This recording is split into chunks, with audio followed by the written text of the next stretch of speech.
sky's been so gray. I've been waiting so long. Got so much to say. Tell you before I'm gone. 'Cause I'm breaking down.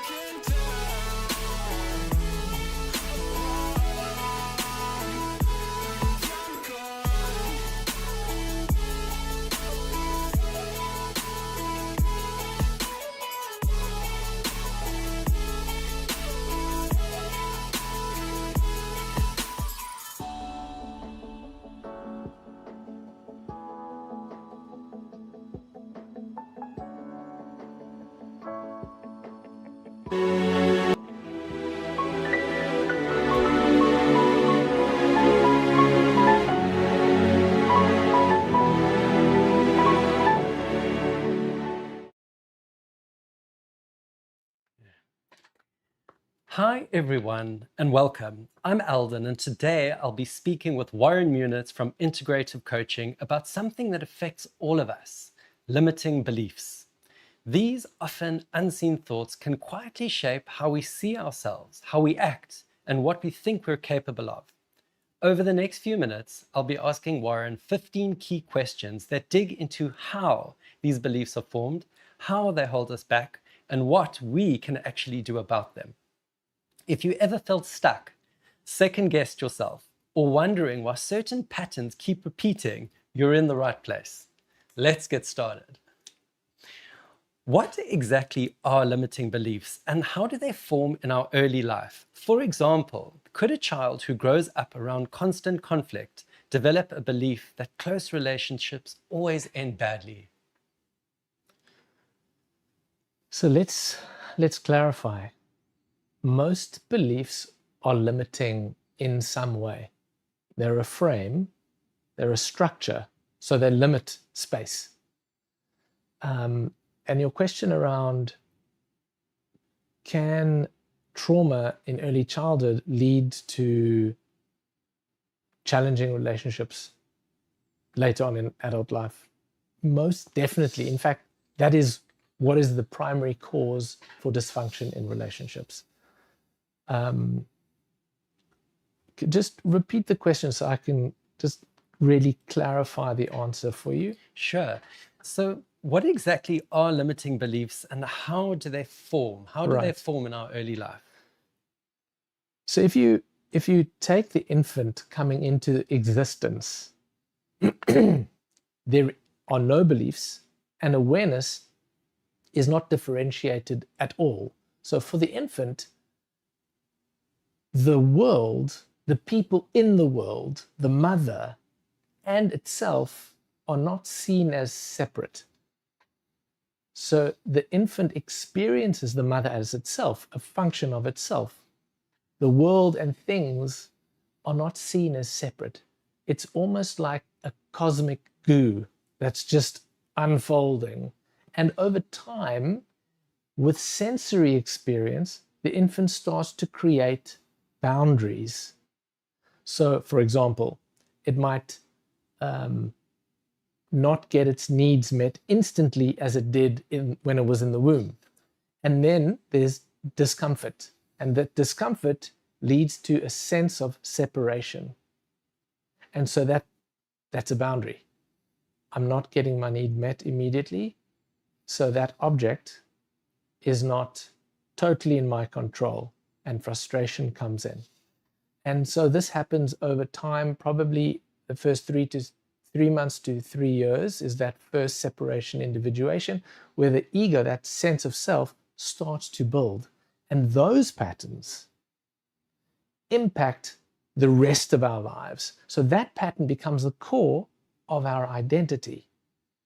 And so who can say they've had an absolutely perfect upbringing? It's not possible. So these issues around identity, around beliefs, and how we experience the world then get compounded over time. So a lot of the time people say, well, something happened when I was 23 and that caused me to have this belief, or this is my limitation. unless that experience was monumentally traumatic, more than likely it would have been a repetitive pattern that just got exacerbated at that time with its origin much earlier in life. So they come from the experience. They can't help but happen. We enter into this experience, consciousness, awareness, and we start to bounce off objects in the world, and we build that sense of self based on that experience. So our sense of self is not based on anything essential. It's actually based on our sensory experience, which is why it's a false sense of self, which is how the ego gets created as an identity structure, which is really a reaction to the essential nature, which is undifferentiated and which we as an infant and then later on, we don't have any awareness of. We're not taught about it, but we also have no awareness of it because it's not defined. And it then later becomes a way to reveal who we truly are by the pain that the beliefs have caused us over time. Fascinating. So, I think that was a mouthful. How do these beliefs affect our day-to-day decisions without us even realizing it? So maybe someone avoids applying for a new role, not because they can't do it, but because they quietly believe they're just not good enough. That's exactly how it happens. So because most of our beliefs are unconscious, that means we're not aware of the lens we're looking through. So it's like a fish in water asking a fish, what is water? That is really what it is like, because unless you do really deep work and investigate what is the experience I'm having, how did it turn into this? How is it unfolding? What is that inner process happening in this moment, which might be based on an old program? That program is running now. It's not the past. I call that a pervasive pattern. That is why it's so important to be able to look into our history. It's not that you want to go back into the past and dig things up. What you're digging up is where you buried yourself. So we have to become conscious of the programs that are running in the background. That's our belief. So I love it. So just to pick up on something that you said about digging up in the past, it's almost as if, is it right to say we need to identify what it was and to start the actual healing or the recovery rather than to dwell on it? So let's say you can't remember what it was, because that can happen. You might not have any memory, maybe before 5 or before 3 or before 2. So if you are not able to have a memory of it, you still can have an experience. You might have a feeling, an emotion, which is the underlying, almost alchemical reaction that's happening. The belief gets formed as an idea around that. So even if you don't know what the belief is, you can kind of get a sense of what it is by inference of what feeling comes up and how you interpret that now, that feeling now. So you do have to dig it up. The dwelling on it, I don't know if I understand the term, like in what way? Because if you had to work at becoming comfortable with a feeling, you might say, well, that's dwelling on it. I think the issue around the term dwelling on the past, how people like, can't remember the term. If you're stuck in that space, yes, right, where you are ruminating over and over, that's ruminating about the reaction. That's not what we're looking for. That is a problem. Yes. That is, you find that, if you find that happening, you should consider, maybe I need help, maybe I need support, because that type of rumination doesn't lead anywhere healthy. It's really just perpetuating the belief. Absolutely. I think that is absolutely spot on. It's almost as if maybe that dwelling, it's the emotion, or that becomes a little bit addictive about that dwelling, that I think. Because you know it and it's familiar. So what you're familiar with is not as scary as what you don't know. And that is the bridge that you have to actually start entering into if you want to change a pattern. Yes. You can't stay stuck in a pattern and want to get out of the pattern if you're not open to experiencing something new. Yeah. Can you give an example of a common limiting belief in the high-performing executive? Perhaps someone who excels at strategy but struggles with patience might believe they're the only one who can get things done properly. You might think that is the belief, but that's the conscious aspect of I have to do it because no one else will do it. What is the underlying belief of that? And again, it's dependent on the person, but let's just look at an example where you feel you have to do it and you don't trust your team, or you don't trust who you've delegated it to. What is it about control that is so important to you? Or what is it about letting go control that is so scary for you? Now, as a leader, you might not want to accept that is a fact, and that is what's happening underneath the surface. Yep. Because it takes a huge amount of courage to open up to the fact that you're afraid of feeling, or you're afraid of the fear, or you don't trust yourself. If you're just feeling those feelings, you think you need to stamp it out. And that stamping it out drives the striving to doing. Right? So you recognize, actually, what's the underlying belief? Is the fear that it's not going to happen, that you are not supported, and that you're the only one, and that no one has your back or nothing has your back. But the you that you are identified with didn't exist when you were born. So what had your back then? And we have to allow those type of thoughts to open up a possibility. Like, who's beating your heart for you? Who's turning breakfast into neurons and energy? Well, that's not you. So there's a part of you that's doing that, and can you open up to experiencing that in the moment? It's almost as if perhaps one uses physical things to try and take control of a situation, as opposed to, as you're saying, just trusting in what is. Have you ever seen an infant or a baby, maybe a toddler, if you take its toy away, it's like it's the end of the world? It's similar. It's that pattern that hasn't been resolved in the 45-year-old, the 55-year-old, the 65-year-old. See, that's how deep that pattern is. But that person who's the leader, would they ever admit to that the toddler is in control? I mean, there's shame, there's humiliation around that. And that shame, specifically for men, around being vulnerable and having and being conscious of that feeling.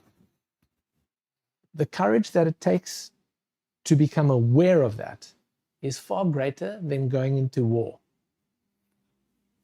Because you can just go in. But there is no boundary between you and it.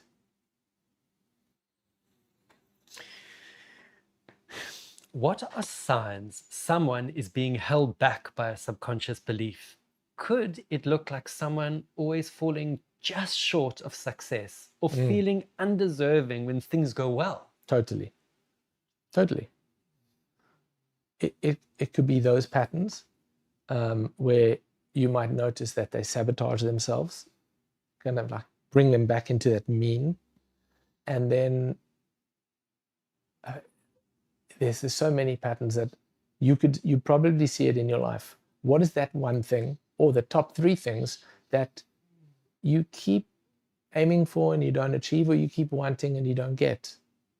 That will give you an idea of the pattern that's at play. And then you can identify it. The moment you can identify it, you can also recognize you are not the pattern, that you're just playing this pattern. But you also don't have to judge yourself for having that pattern, because everyone has a pattern. So if you become aware of the pattern, fantastic, great, you should celebrate. And then you don't need to do anything. Just become aware of the pattern as much as possible, because the moment you are aware of the pattern, then it's not in control.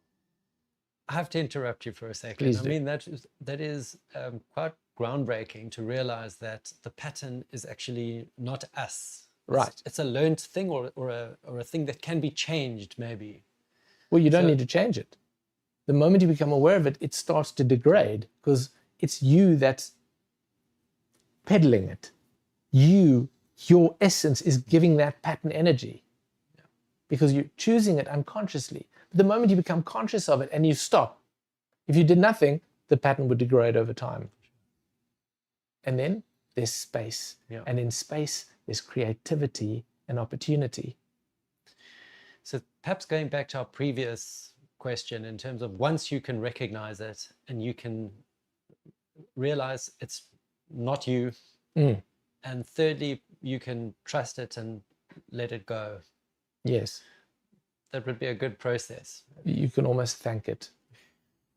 Thank you for being the railings up until now. It's not about judging it. Judging it is part of the problem. It's the thing that created the boundaries in the first place. And at this point in your life, depending on where you are, you probably don't need the training wheels anymore. You could take them off the bicycle and find that you can balance. But that little bridge, it sounds simple, but it's monumentally difficult, because the instinct to move back to safety is really strong. How can we identify the difference between intuition and a fear-based belief? So let's take the example of you're not comfortable with your fear. Then you might have intuition that comes through, and you might have fear that comes through, and they look the same. So you can't differentiate. So sometimes you go, well, I intuitively thought that, and it came through, and that was the right direction, and look, I got success. And then other times it looks the same. Then you get into your head a little bit about it, you go, but is this, okay, no, it's the same, and then it doesn't work. And the only way to differentiate them is to become aware of them, to become comfortable with what is not intuition, which is the feeling of fear. And can you become very comfortable with that experience of openness? Because again, that is where the intuition comes from. But fear is the experience of being in the unknown and reacting negatively to it because you think something bad is going to happen, which is the negative belief or the limiting belief about that space. What role does emotional regulation play in challenging these beliefs? In other words, is being able to sit down with discomfort the first step to seeing what belief is actually running the show? Yes. Sounds like you should be running the show. So that experience of discomfort, which if you lent into what you're feeling at the moment, and maybe you don't know what you're feeling, maybe you say to me, I don't feel anything. I'm just good. I'm fine. That tells me that you have a strong defensive mechanism that is actually pushing those feelings into the unconscious and controlling you without your awareness. So we need to figure out how do we bridge that, but let's say we work that out, okay? And now you become aware of a feeling that's not comfortable. All these beliefs are going to come up straight away. All the thoughts about what that means is going to come up straight away. You're going to want to react immediately to those thoughts. Do not trust them. Do not trust what you think, because what you think is more than likely a reaction to those feelings, and the reaction is to push the feeling away, not to deal with what's actually happening. So if you can become comfortable, if you can expand your tolerance to feel and stop, don't do anything, pause, wait, have patience in that space, what you will find is that the dust will begin to settle, and you'll begin to differentiate between the noise and what's really important. Let's say someone always believes they're not leadership material.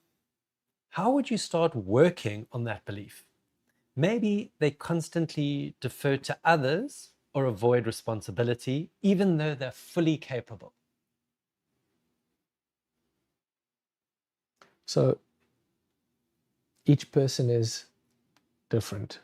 So how would we work with someone like that?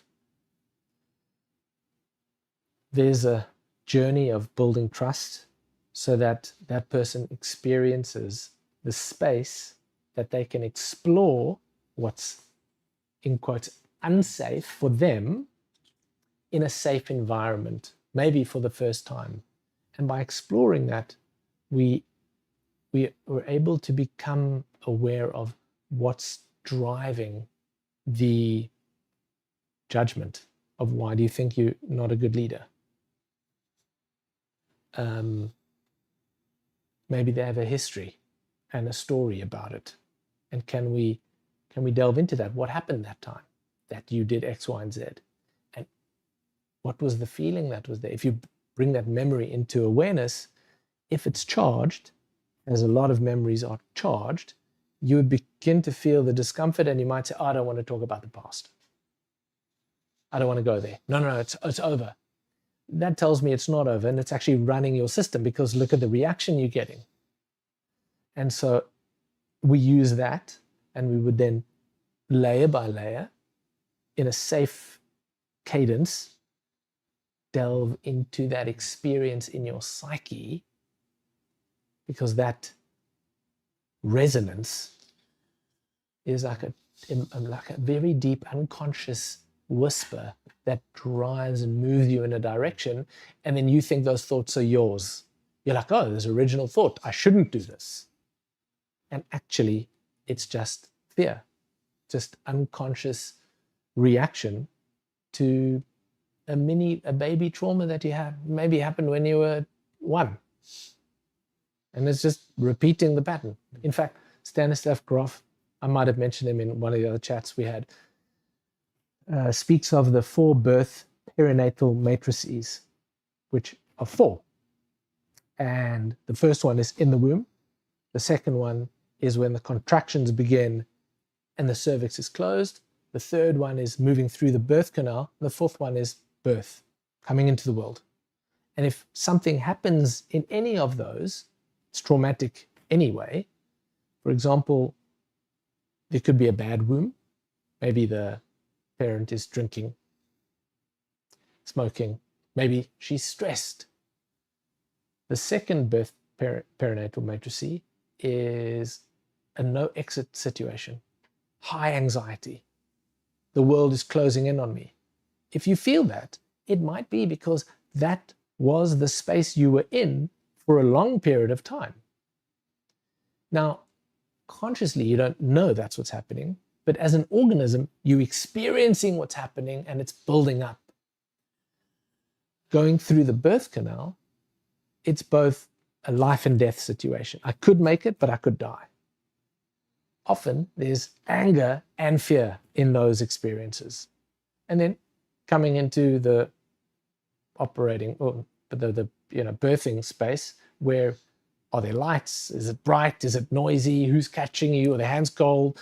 All these things are now going to impact how you experience that. And each one of these will have an impact on the organism, which is the baby that's coming into the world, and the belief systems that will then repeat over time. So it becomes like a broken record. And that becomes the story of your life. And we go like, but is this what life is about? This is my life?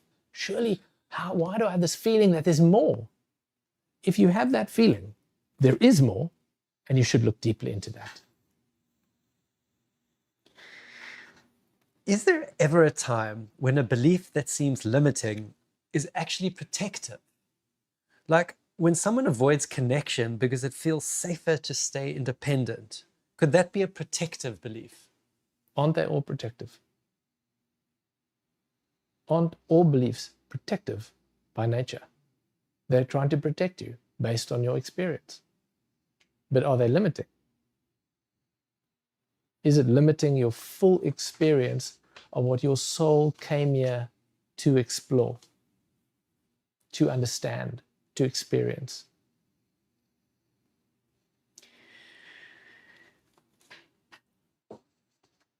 How do limiting beliefs affect our relationship at work or in personal life?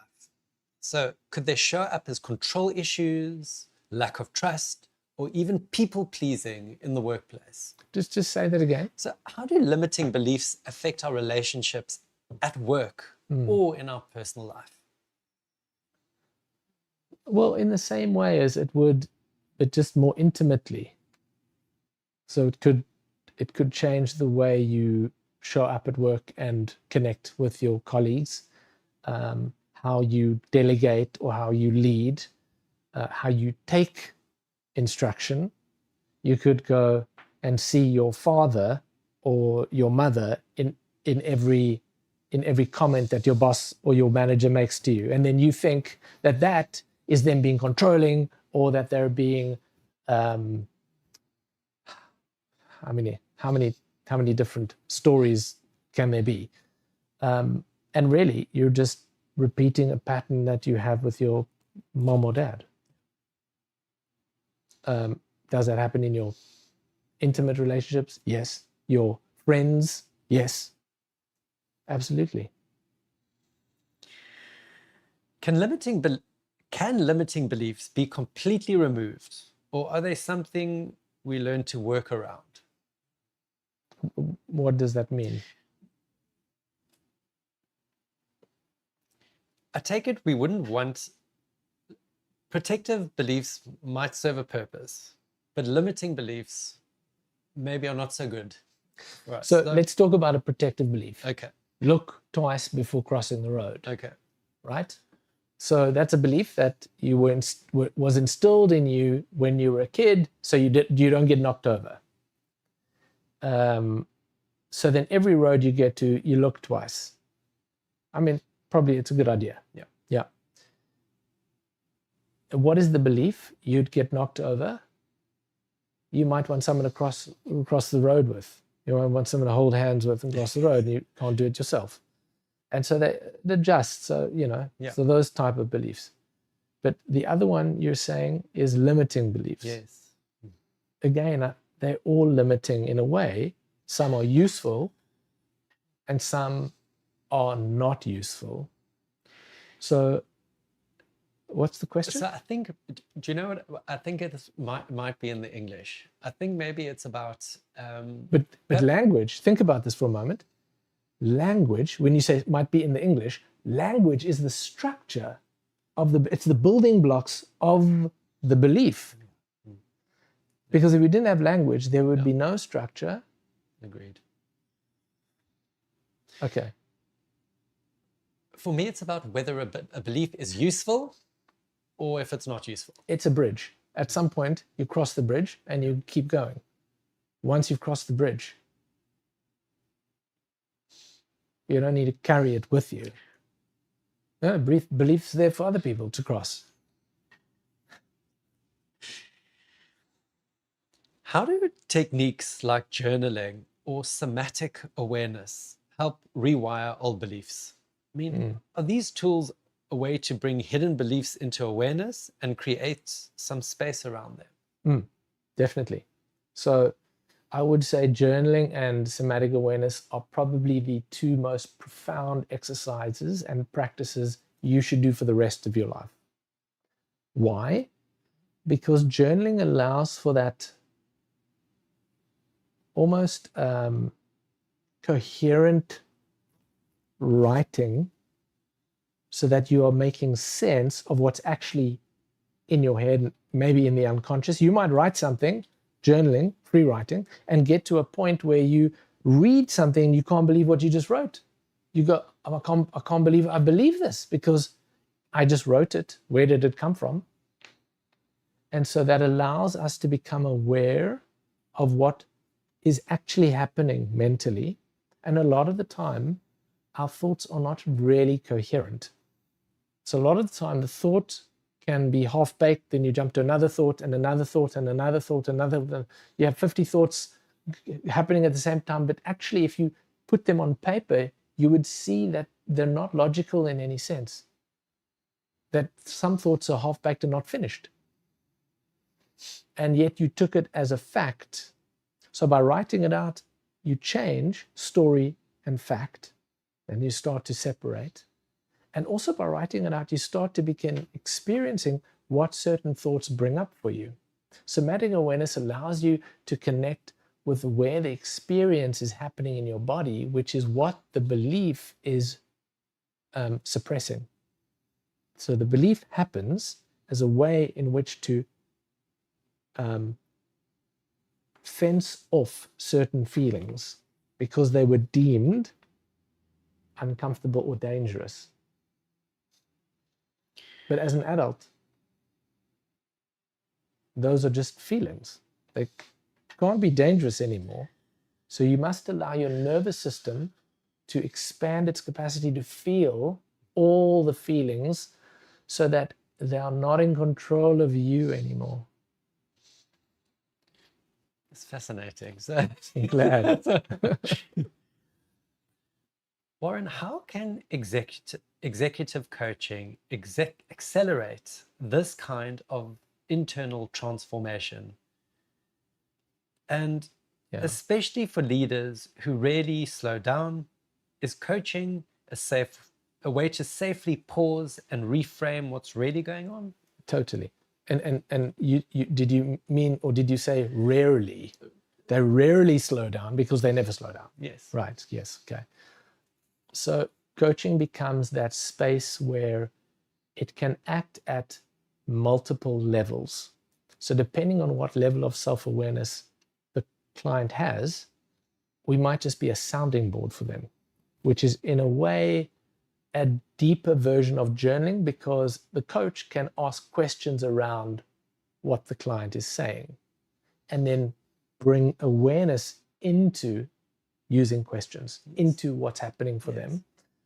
And as we go deeper, then the coach can guide them into that somatic awareness. Yes. Even unconscious elements might be emerging through that conversation. Yes. And as we become, as I've said earlier, as we become more aware of what's happening in the unconscious, unconscious thoughts, unconscious beliefs, unconscious feelings and emotions, we begin to see how that flow of energy is actually driving behavior and decision making. So we might feel, I need to react because I need to do something and make a decision. Yes. And then that turns the boat in a direction, turns your company in to go in a specific direction. What happens if you made that decision in haste? What happens if you made that decision out of fear? What happens if you made that decision because you were angry? Do you think that's how you should be driving the boat, the ship?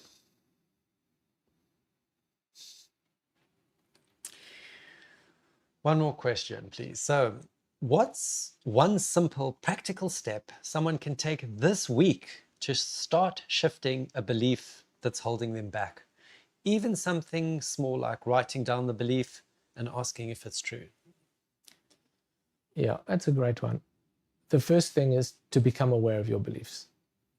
So if you say, I have no limiting beliefs, I think you should look in the mirror and really consider if that's true, because it's highly unlikely to be true. Your belief structure makes up your identity. So who do you believe you are? That's the belief. And so it would be great if you sat and wrote down, who am I? What do I believe? Write them down. Journal. That would be probably the first thing I would suggest. This was an incredibly insightful conversation. Thank you, Warren, for sharing so much wisdom around limiting beliefs and how to shift them. If you found this helpful and want to learn more, or if you're ready to do this kind of deep work for yourself, visit integrativecoaching.co.za. There are so many great resources there, and of course, you can book a one-on-one session with Warren. Thanks again for watching, and we'll see you in the next one. I want to add something. So a lot of the time, what we're noticing is that people are asking questions to AI, to ChatGPT, to Perplexity, to Claude, and they're asking these questions to get answers about themselves. How do I fix this? How do I fix that? Maybe it's an internal struggle you're having, and in the beginning, that's going to be great. But what's going to happen is you're going to start relying on AI to help you rationalize, which over time will actually suppress more feelings, more unconscious content. And eventually that's going to break. So I would suggest to future-proof yourself against what technology can do, which is, we're seeing it all the time with children, with people, doom scrolling.